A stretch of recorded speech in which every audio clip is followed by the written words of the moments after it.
Hello and welcome to the World Wanderers podcast, your source for travel stories, travel destinations, and travel philosophy. I'm Amanda. I'm Ryan. And we're your hosts. What's up, World Wanderers? Welcome to this podcast episode. Today we are hitting the road, or the air, in the past and going to Montreal and Toronto and talking about those experiences we had in July and taking you there with some clips as well. Yeah, and so Montreal and Toronto are two of Canada's biggest and most popular cities, and we had actually never spent a lot of time in either. For me, I had only flown through the Toronto airport, and I'd never been to Montreal before. For you had spent a little bit of time in Toronto, but mostly kind of in the suburbs visiting family. Is that right? Yeah, so part of my family is based in the Toronto suburbs. But it's one of those things, I think, when you're traveling to do family stuff or your family lives in a city, you don't really get to know it the same way you would if you were just visiting as a traveler. So it was my first time really getting to stay downtown Toronto and getting to see what that city's like. And it was also very first time ever being in Montreal. Yeah, and do you want to talk a little bit about why we decided to take this trip mid-July? So it's kind of like a perfect storm of reasons.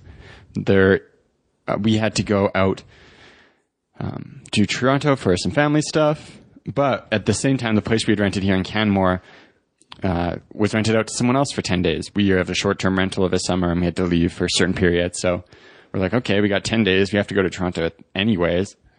Instead of just renting a place that's going to be super expensive here in Canmore, why don't we just go out east? And Montreal is a city, we've heard so much about and wanted to go see. So we're like, okay, it's a perfect opportunity. We can go there. We can go to Toronto. Then we'll go to the suburbs to visit with family. Perfect situation. So yeah, that's kind of the reasons, but it's a couple different things. Yeah, definitely. And it really did just work out very serendipitously, I guess you could say. Everything just kind of came together and it felt like just the right time to go and do that. And as is the same as being in Western Canada, going to Montreal and Toronto during the month of July was a spectacular time to go. We had really, really great weather. It was super beautiful and we had a really awesome experience. So we spent our first 3 days in Montreal and then the next 5 days in Toronto. And we are going to kick it off with a clip from our first 12 hours recapping Montreal. So we are in Montreal. We only have one weekend here and it is our first official day here. So last night we arrived around 7 p.m., grabbed an Uber from the airport to our Airbnb, which is located downtown Montreal. And then we headed out to something called, it's the First Fridays in English. It's Les Premiers Vendredis, I think, or something like that in French. And basically it's at Olympic Stadium over by the Biodome. And all these food trucks set up different stations and you can go and just feast and drink. And so we went and had a food truck party. Do you want to talk about what we ate? Sure. So we ate tacos, poutine, and more poutine. And then what did we drink? Beer, cider. Yeah, it was pretty cool, though. There's a ton of people there, but cool atmosphere. And it's right by the Olympic Stadium, so this is where the Expos used to play. It's kind of run down now, but it's still interesting to be out there and check it out. Yeah, and so something that's been interesting about being in Montreal and kind of our first observations of it are that the city in general is quite old. And I mean, you would know that if you did any history, which of course we did in, Canadian social studies and that sort of thing. But yeah, I was surprised when we got on the subway to see how run down the subway was. I turned to Ryan and I said, when's the last time we took a subway that was this old? And he turned back to me and said, Myanmar. So I feel like that gives some interesting context for how old and kind of ghetto the train system is here. But it works to get you around and that sort of thing. So what else have you observed since being here, just in the 24 hours since we arrived? Or not even 24 hours? Just a ton of young people. There's 3 major universities here in Montreal, so really young city. In a lot of ways, a lot of weirdness as well happening. It reminds me of in some ways a little bit about Austin or Charleston, where you go out and you just see so many young people and so many just more than you would ever expect to see, and people doing all sorts of crazy stuff like smoking on the train and.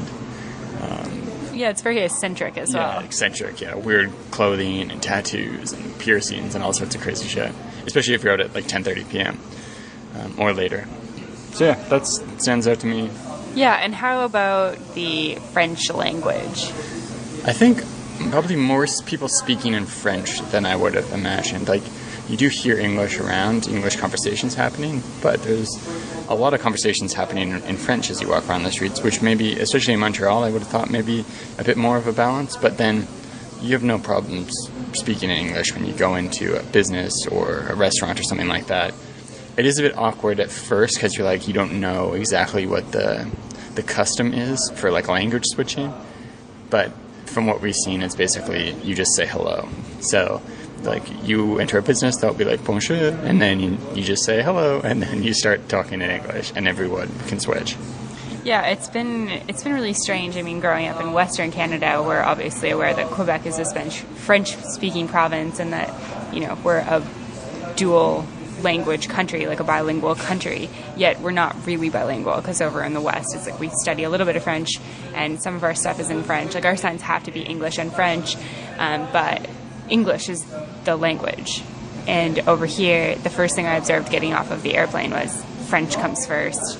French seems to be the primary language that people speak to you in, even in customer service, and then switch to English after that when we're speaking English.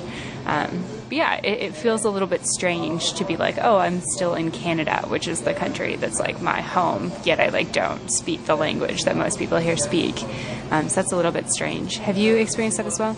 Yeah, you obviously understand it intellectually that there's a province in Canada that English isn't the first language. It's kind of weird when you touch down here and you're like, oh wow, I don't know how to interact with people right off the get-go. So you understand that in your mind, but then when you actually visit, you're like, oh, this is actually interesting. It feels a bit different in person. Yeah, definitely. So we are making our way from downtown over to the old part of Montreal by foot. So we encountered a Caribbean Latino parade along the way. We saw the Bell Center where the Canadians play, and then we're going to continue on our way till we get to Notre Dame and that area and explore a little bit there. So we will check in with you from there. So the old town of Montreal is one of the most popular tourist spots and a really amazing place to walk around because it's very European. It's when people talk about Quebec, kind of reminding them half of North America, half of Europe. It's places like the old town in Montreal that you definitely get that feel. There's the cathedral, Notre Dame, stone streets and stone buildings around. And it's really interesting to walk. And we had perfect weather. It's brilliant blue skies. We were able to go down near the river, and spent the Saturday kind of exploring and taking photos and just really enjoying ourselves. What did you think of the old town? Yeah, I thought it was a really, really neat area to explore. It was super busy because we were there on a Saturday in the middle of the summer, but just really beautiful architecture. It's a lot older than I think anything that we see over here in the West, even if you go to the bigger cities like Vancouver, Calgary. I thought it was really neat to see Notre Dame after having seen it in Paris and see the different version of it, to see the Montreal version of it, and then to just check out the old buildings and the architecture, the cobblestone streets. And we took so many photos. It was just so picturesque. And like you said, it was really the perfect day to explore. And you can basically make your way from Notre Dame, walk down a couple of the little streets. You get down to sort of a little harbor area, and then you can walk along. There's a bunch of kind of touristy shops and a zip line and a Ferris wheel and really beautiful view over the river. And then in the evening on Saturday night, a friend from Atlanta who has since moved to Montreal came and met up with us. We went for a great dinner and then concluded the night down by the harbor or down by the river and watched a big fireworks show that's happening. I think it's every Saturday throughout the summer. I think it's every Saturday or every first Saturday or something like that. So I think it was really cool that we ended up being there on the first Saturday of the month because we got to experience these cool first day of the month things, which I guess is a thing in Montreal. But the fireworks were spectacular. I was really impressed with them. Yeah, amazing fireworks show. And so Saturday was a great day exploring Montreal. And then Sunday, we actually had the opportunity to meet up with a friend. So back in October of 2016, we were in the Philippines for a travel blogging conference. And we met up with a travel blogger from Montreal. So we stayed connected, and now almost a year later, we're able to meet up, spend the day exploring Mont Royal or Mount Royal. It was like half English pronunciation, half French pronunciation. You gave it a solid shot. Yeah, and some of the areas around there. And then we were actually able to rope him into appearing on the podcast episodes to share some tips about visiting Montreal. Yeah, so here's Karl-Philip. Okay, do you want to start by introducing yourself? Yes, my name is Karl-Philip Valle. I'm a journalist in Montreal. Cool. And we met you back in T-Bex in the Philippines, and you did some traveling and then came back to Montreal, which you call home. Yeah. Can you tell us a little bit about what you love about Montreal? Well, right now, actually, it's summer, so that's the best time in it for me in Montreal because there's always a lot happening. Montreal is a very culturally diverse city. There's a lot of people, lots of cultures, and there's always something going on. Right now in the summer, there's tons of festivals, so you just walk around, you stumble onto some people doing crazy circus stuff, and then the other corner there's the jazz fest, and there's music playing everywhere, there's fireworks, and there's always something to surprise you in Montreal. Yeah, I think we found that just in like 2 days of being here. We stumbled upon a Caribbean festival, we walked past the Indian festival, jazz festivals here. Yeah, fireworks. Yeah, fireworks. If you were coming here for a few days, what are some of the things that you think people, or a couple things that are like popular things that people should actually do, and a couple things that like aren't popular things but people should do? Yeah, well, I think Montreal is very interesting for its food because there's a lot of immigrants in Montreal. There has been a lot of immigrants over the years who have come here. So there's a very diverse food culture. So if you're a foodie, it's definitely a good place to come. I would recommend trying the Portuguese chicken. We're actually right now, the people listening to this won't see it, but we're actually sitting almost next doors to the best Portuguese chicken in Montreal. And there's also a big Jewish community in Montreal, so there's great delis. I would recommend trying the Montreal smoked meat and also the bagels, which are better than New York's bagels, by the way. That's the second time we've been told that. Yeah. I think it's the third time. Oh, yeah. Somebody was like, I think you just insulted me by saying that you've tried a New York bagel. I was like, okay, I'm sorry. But yeah, apart from the food, definitely try to walk around the city a lot. There's because of its diversity, Montreal has very different neighborhoods. There's the Old City, of course, which is the historical place, which is interesting, I think, for a lot of Americans coming to Montreal. They find that Montreal has this great mix of European and American. So it's interesting, I think, in this part of the city, the Old City. Otherwise, you can come to the Plateau, which is the traditional French neighborhood for the working class in the 70s. Right now, it's a bit more upper class, but it still retains a lot of its cachet. So walk around this place, check out the architecture, the talk to people. People are very welcoming in Montreal, so try that out, and definitely go for a walk in the Mont Royal Park as well, the mountain. Yeah, we just did that. It was really beautiful, and we're here on a Sunday, so we got to see the drum circle, which was super neat. Yeah, it's very cool. I feel like it's one of those places where you can walk around and just like look at stuff. Like yesterday, there was this Caribbean parade, so we just walked up the street and followed it for a while. And like, there's just so many interesting things going on that you could just wander. Yeah, and it's a very walkable city. The distances aren't too overwhelming, and there's also during the summer there's also like bikes that you can rent off the side of the street. You just use your credit card and you can use them for as long as you want. For a fee, of course, but you can bike around the city. It's very popular, not just with the tourists, but with Montrealers themselves. There's a lot of bike lanes here in Montreal, so a lot of people use their bikes, especially I think in the last 10 years it has really increased a lot, and they're building new bike lanes for that. So definitely try biking or walking around the city. I think is the best way to discover the city. Yeah, we find that in general that, walking gives you a good sense of the city, and I think like just walking around here is so much more beautiful than taking the subway. Yeah, absolutely. So one thing that we were kind of felt awkward about at first, and I feel like some people listening might as well, it's almost, or not completely, but largely French. Yeah. Usually you get greeted with like bonjour or something else like that when you go into a business. How do you like handle the context of switching to English in a polite way? Well, actually, I find that most Montrealers tend to try to speak English when they see that you're not a French speaker. So usually it's not a big problem. It comes very naturally. If you feel maybe a bit intimidated by that, go for bonjour and just merci, which is thank you. Just learn a few basics, very basic stuff. People here really enjoy if you're making an effort.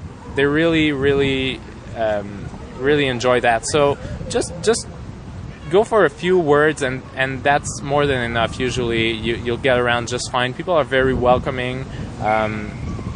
Don't be intimidated by the language barrier. Most people speak English. Yeah. We found we've kind of just like either go with bonjour or maybe hello, and then kind of pause and then just like start with English, but like not like aggressively so. Just like, oh, can I have this or that? And then it switches really easy. Yeah, and I mean, if you want to go even further, you can try to learn, for example, how to order your food, and you can tell the waiter that you're trying to learn French, and it's going to be, I swear to God, it's going to be really appreciated. People really love that. People in the province of Quebec in general, and in Montreal is true as well. People are very proud of the French language. So if you're making an effort and you're showing the people here that you're trying to learn their language, I'm pretty sure it's going to be very appreciated. You're going to get a good service at the restaurant for sure. Yeah, definitely. So if somebody was here on like a layover and they just had like time for one meal, what would you say they should try? Oh, wow. Well, that's a hard question. Yeah. Well, I mean, I'm going to give a few choices because there's obviously the cliche of the poutine, which is very good. Of course, I have it a few times a year usually. Not too often, it's too heavy, but I would definitely recommend trying poutine. Otherwise, in Montreal, the famous thing, I think the famous meal would be smoked meat. There's a lot of different places who sell smoked meat in Montreal. One I would recommend that is the most famous, and for me, they're famous for a reason, is the Schwartz Deli. Their style of smoked meat is a little different from the others. It's more tasty, and they use a blend of spices, which is excellent. So there's usually a line to get in, so you might have to wait a little, but it's worth the wait. Okay, cool. Good to know. Awesome. And are you on Instagram or? Yes, I am on Instagram. I'm planning on posting my pictures from my recent trip to Asia. So it's right now it's a bit on standby. But if you want to check out my Instagram, go to KP Valle, which is KPVALLEE. That's my account. So okay. You can check that out. Awesome. Thank you so much. Thanks. Thanks, Karl-Philip.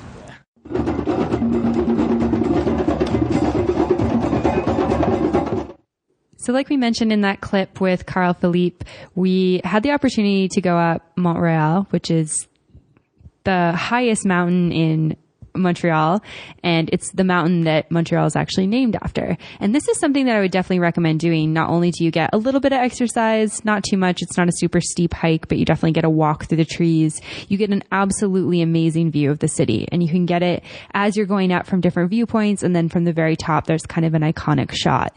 And I think this was definitely one of the highlights for us while we were in Montreal. And then once we came back down, we were there on a Sunday. So we got to see this drum circle that we mentioned in that clip called the Tam Tams. And it's this unorganized drum circle where people just come together and they're all just drumming together. And it's kind of this big hippie fest. And it was really, really cool to experience. And that clip that you heard a little bit before is actually of the Tam Tams. We'll play a little bit more after this as well, so you can experience a bit more. But it was just a fabulous experience to have.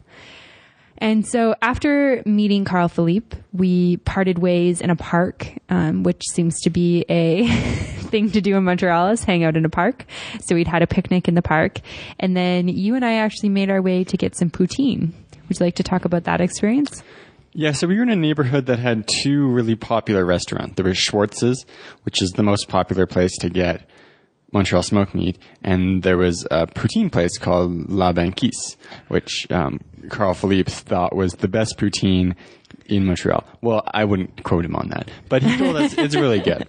So we were like, okay, we haven't had that poutine that's made us like think, okay, Montreal has the best poutine.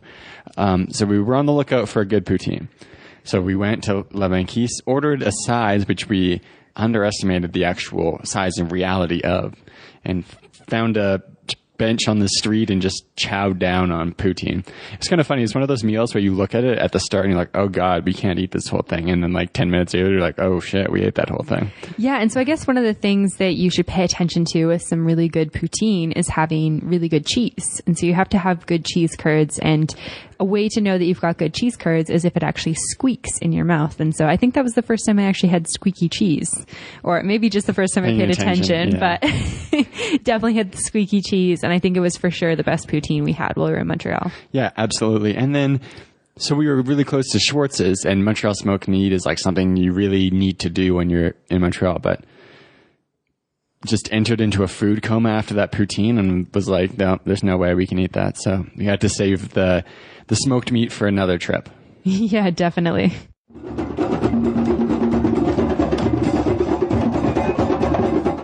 So after our 3 days in Montreal, we took a super early morning megabus from Montreal to Toronto. It was a normal bus. Yeah, but it was with megabus.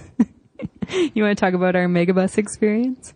Sure. So megabus, they're originally European. And so I remember hearing about them for the first time, one of the first times we traveled. Just going way back here to provide all the context. No, this isn't going to go too long. And just hearing like, oh, they're just basically giving away bus fares over in the UK. So cheap to get around places. And then so they came over to the US sometime not too long ago, and they operate kind of up the eastern seaboard from like Montreal basically down to Florida. I don't know. For sure, Georgia. Yeah, so down into the south. It gets a little bit sporadic in the south. But anyways, cheapest way to get around. We were able to find a bus fare from Montreal to Toronto. I think it was like $40 something. It was like $40 each. Yeah, and so bus fares in Canada are more expensive than they are in the States for, I don't know why. But yeah, so we went down to the depot. As usual, when you're on a bus, there's lots of sketchy characters around. There was sketchy characters around. But we hopped on the bus. They had some Wi-Fi. Yeah. Drive to Toronto is pretty standard. Just an expressway.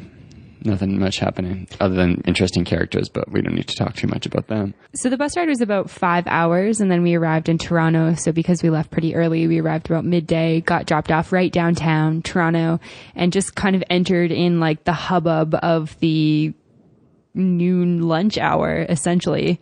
And Toronto is very, very busy for anyone who hasn't been. It's massive metropolitan city. It's Canada's biggest city. I think it's Canada's craziest city. And we immediately went to Chipotle. So one of the amazing things about being in Canada's biggest city is that it has almost anything from around the world that you could think about. There was a Din Tai Fung, which was our favorite Taiwanese restaurant. There was a Coco's, which is my favorite bubble tea place from Asia, and then Chipotle, which is our favorite ethnic American food. It's my favorite restaurant from America. So we treated ourselves to some Chipotle, and then made our way to a Starbucks before we could check in. And although we were there for your family stuff, I actually have a cousin who lives in Toronto. So we were able to stay in the guest suite in her apartment, which really helped us out. In her apartment building. Yeah, her apartment building, sorry, because Toronto is very, very expensive. So if you want to stay kind of in the downtown area, which is the best place to stay, then you have to pay a lot of money for that accommodation. And so we were in Toronto from Monday to Friday, so it was a work week. We both had quite a bit of work to do, but we were able to do a little bit of exploring. And some of the exploring we did was on Queen Street West. Is that right? Yeah. Yeah. And there's lots of great coffee shops down there. There's Graffiti Alley where you can go see awesome graffiti art, take some really cool photos. There's also a ton of really good restaurants. So we ate at a couple really good vegan, vegetarian restaurants. What else did we do? The entire time we were there? Yeah. I mean, I feel like because it was Monday to Friday and we were working quite a bit, we actually didn't do like that much. Yeah, we were able to meet up with a couple friends. Dina, podcast listener, shout out if you're listening to this episode. Yeah, we were able to meet up with Dina at a coffee shop, Te Amo. They made me like the best almond milk latte of life. I posted on Instagram. It was so good. And it was really cool to meet up with Dina and to be able to, meet this person who's been listening to the show in person. And she knows so much about us. So it was really cool to learn more about her and her story and what she loves about Toronto. Yeah. And then, so we were both working. So it's kind of like we weren't necessarily in the city to be, well, we were being tourists, but it was more so like, okay, let's just like hop into like what life is like here. So we're going out to cafes to work, going out for dinner, yeah, just really enjoying what it's like to be downtown Toronto. And it's really cool. There's so much stuff to do, so many different areas to explore. And so we eventually moved from the area we were staying, which is kind of super, super central downtown, over to an area closer to Kensington Market, into an Airbnb over there. And that area is like, I don't know, it's like a hipster enclave. Yeah. Yeah. I went to a really great Mexican restaurant with Sheena Yap Chan, who's a fellow podcast host. You should go check her out, the Tao of Self-Confidence. And then I was also able to get this gluten-free vegan cinnamon bun, which was amazing, from Bunners. And we went out for drinks in that area, which was really cool and lively at night. Lots of young people, again, like very eclectic vibe, kind of similar to Montreal. There's just people who are doing all sorts of stuff from all walks of life. And it's such a multicultural city. So it was really amazing to kind of just be a part of that. We also took a night and went to the CN Tower, classic tourist move. So went down to the harbor. Unfortunately, the rubber duck was gone. Toronto had the giant rubber duck for Canada Day, and we just missed it by a couple days. So I was a bit bummed about that. But we were able to go to the top of the CN Tower, which was a pretty neat experience. Yeah, it's something I actually did probably 15 years ago, some point in time when I was visiting Toronto. And so it's interesting to go back up and check it out. I feel like that's one of the things, especially traveling in Asia. When you travel in Europe, you kind of get desensitized to cathedrals. I feel like traveling in Asia, we've done so many, like, go up to the top of the cool building. So it's still cool. There's still a great view, but it's like not as like, oh, wow, we're up here. How many buildings did we go to the top of in Asia? Macau Tower, Taipei 101, Marina Bay Sands, Shanghai. Oh, yeah. Sky Bar in Bangkok. Yeah, okay. That's it. Yeah, that's fair. It's interesting because, the CN Tower was one of the world's, if not the world's tallest building at one point. It was the world's tallest freestanding structure. Okay, whatever that means. It's a weird category thing happening. But, I mean, it's tall. Like, it sticks out amongst all the other buildings, and you get a really great view not only of the rest of downtown, but just, like, you can see how sprawling Toronto is, which is super interesting. Yeah, it really goes on forever. Yeah, and we were also able to do things like check out the Distillery District, which is a cool area to go have some drinks. What is the beer that's made there? Oh, there's a brewery called Mill Street. Oh, yeah. Mill Street Which is actually Organic. owned by like a big beer company. Okay. Yeah, that's a cool area to go get drinks and whatnot. But we've mostly spent our time kind of just exploring different areas, trying new restaurants. I was continuously wishing that I had like 4 stomachs so I could just keep eating because there's so many great restaurants in Toronto. And I feel like there's probably more of a tourist type path that you could take while you're there. But I feel like the biggest tourist thing that we actually did was the CN Tower. And other than that, it was just really about eating food, checking out cool cafes, and just exploring like downtown in Kensington and the Distillery District and some of the other neat areas of the city. Yeah. But overall, really good time. Really impressed with the city. And it was kind of like enough that we were like, oh, it'd be cool to like spend a summer here. Yeah, definitely. And so one last thing I want to talk about was my solo adventure to Niagara Falls. So I guess that was the other more touristy thing that I did do. Ryan had too much work to do, and so I just decided to go on my own and explore Niagara. I kind of felt like, I don't know when I'm going to go back to Toronto again. And it feels like something that you kind of should or have to do while you're in that area. And so it's actually pretty easy to get to. I took a Via Rail train directly there. It only takes about 2 hours. Got there, the train station or the bus station is not really near Niagara. So you actually have to hop on another bus. So it's really easy. You just buy a day pass. It's like $7 or something. It takes you all the way down to the end of where the falls is, and then you can take the bus all the way back as well. So I got off at the last stop and just walked my way back, checked out the falls from all different angles. I actually left Canada for a brief period of time, stood in the US and Canada both at the same time, because you get a really good view of the falls at that point. Let it be known that I think the Canadian side of Niagara Falls is more beautiful. So does Niagara Falls live up to the hype? Yeah, I think so. I mean, it's a very, very impressive waterfall. There's so much water. It's moving so fast. The amount of like mist that's coming up continuously, the rainbows that you can see over it. It's very, very beautiful. I think that for me, seeing Iguazu Falls, that's the most amazing waterfall. Really, more so than Niagara? I think so. I've always thought Niagara is more impressive because Iguazu is like, it's like a cluster of a bunch of waterfalls instead of being like one mega fall. Yeah, no, that's a fair point. I think because we got to see both sides of Iguazu and it's so big and there's so much to see of it, I just felt like, wow, this waterfall is so amazing. But Niagara is definitely impressive. Like in terms of, you know, did it live up to my expectations? Certainly. It was very impressive and it was a very cool experience to have. And it's quite touristy and it's quite busy. So it is like, you're kind of waiting to get that, you know, that photo, and that photo can happen for like 50 meters and it's busy the whole way along. So there's a ton of people there, but I think it is worth a visit.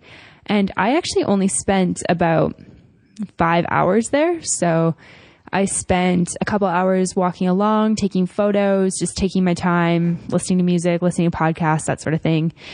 Went over across the bridge. I didn't actually cross technically into the US. I just went along the bridge because there's immigration on either side, crossed back into Canada. And then I actually just went to Starbucks and did some work for my last hour and a half before I got my bus back home.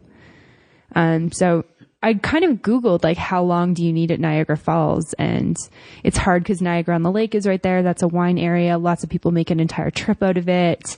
If you like gambling, that might take up more of your time, but for me, just a couple hours there was perfect. And yes, it met my expectations. Awesome. The initial reason we were out in Eastern Canada at all was to go out to do some family stuff. My family is from the eastern side of the Toronto suburbs, and Toronto is, you know, giant city, but there's so many cities there. It's Toronto, Mississauga, Burlington, Oakville, Brampton. Ajax, Whitby, Brampton, Hamilton, Scarborough, so many different cities. And so it's kind of one of those things, it's kind of, you know, you meet a lot of people when you're traveling or other places and they're like, oh, I'm from Toronto. And they're like, okay, like what part? And so then they're from a different city. And it's interesting as a traveler to go there, to travel Toronto, because you kind of typically head to the center of town. But there's interesting stuff to do in a lot of the different suburbs. But so for us, we went out to the eastern suburbs, spent time with family, before heading back out here to Alberta and Western Canada. Yeah, and so I think that concludes this episode of the podcast talking about Montreal and Toronto. If you are planning a trip there and you have any questions, or you want any advice on places that we ate, things that we did that we loved that we didn't touch on in this episode, send us an email at info@theworldwanderers.com. And I just wanted to let you guys know that we have started an online private community via Facebook. So if you go onto Facebook and search World Wanderers, an online travel community, you'll be able to find us. We'll give you access. It's a great place to connect with like-minded travelers, travel bloggers, digital nomads, anyone who likes traveling the world, exploring just like we do. So hopefully we'll see you there. There's a link in the show notes as well as in the description for this episode. Yeah, and then just a final shout out to everyone who supports us on Patreon. If you are a fan of the show and want to help it continue to go and to grow and want to get some cool rewards, you can go to patreon.com/theworldwanderers and find out more there. Yeah, thanks for your support. And as always, thanks for listening. Bye-bye. To find more information, relevant links, and photos talked about in this week's episode, check out theworldwanderers.com. If you have a question, comment, or feedback, send us an email at info@theworldwanderers.com. Join our community on Facebook at The World Wanderers or on Twitter at World Wanderers1. As always, thanks so much for listening. Have a great day. Bye.